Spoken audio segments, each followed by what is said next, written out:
But no matter how serious the situation is, the problem of the scholarly focus on Sufism is that it seems to me they ignore this kind of point. They don't want to get involved in this kind of stuff.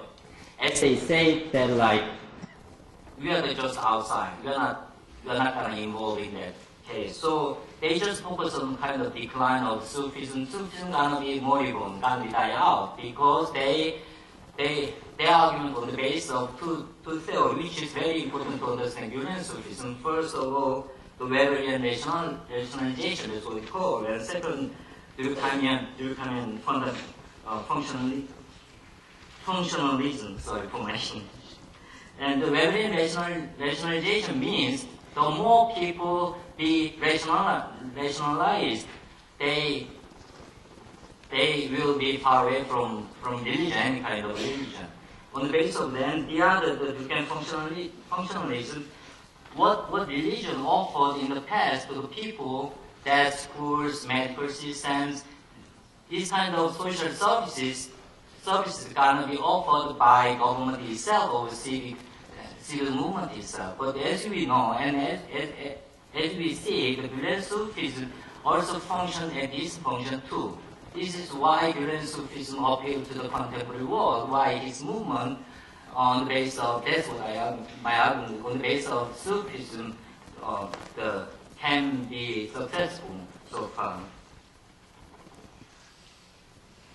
And in any case, whether they focus on the ambiguity of the definition of Sufism or not, it is not such an important to me than to note as I told you, the dynamic nature of Sufism, which means always changing within or corresponding to the given context. In this sense, there are many researchers who focus on and who argue that neo-traditional Sufism without Tasawwuf, and global Sufism. That one of the characteristics of Gülen Sufism that I research is Sufism without God, which means Sufism without any Sufi orders. Sufism itself is there, but not Sufi orders.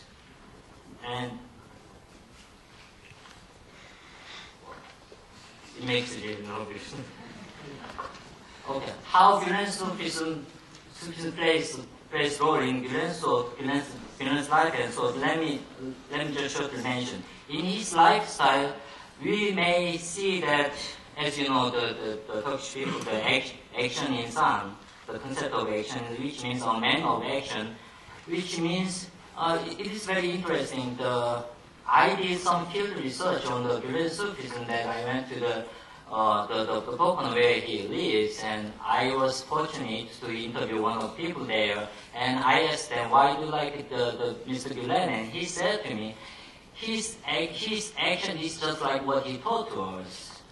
That's like once he taught them the little sleep or something like that, then he did actually by himself, and he does. That's why he likes. This is the concept of a man of action more than ideal, which means in my presentation, the Sufism does not only plays a formate role in Gülen's thought, but also that Gülen's action also displays very, very well, very, very clearly about his thought. There is no big difference between his action and his thought. And in the same sense, his Sufism, his idea of Sufism and his practice of kind of Sufi spirituality. And the other stuff, just let me read one. As in Inson's case, his style of sermon also reflects his view of Sufism. Gülen is well known as the most effective and unique sermonizer. One who listens and understands Gülen's Turkish sermon can easily realize that his speech does not only excite his intellect, but also spirit and emotion. Indeed, it is not difficult at all to find many audience at his speech keep weeping and crying. This is very interesting. When I didn't know anything about Turkish, many people were crying while watching the videos. And I was so much wondering why these people are crying. And now I'm crying. Kind of.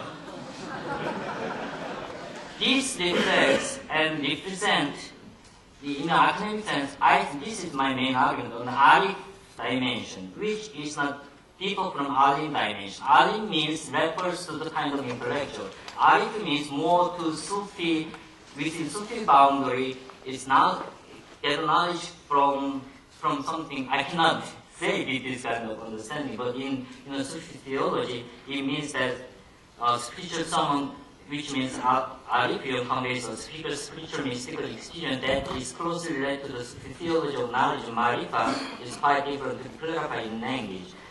And as such, Gülen touches a string in the heart of listeners, not only on the brain.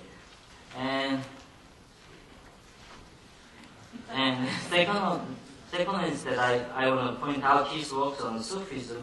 Like here, you see. Now I'm trying to advertise this book. This key concept in the practice of Sufism, which my research most on the basis of, it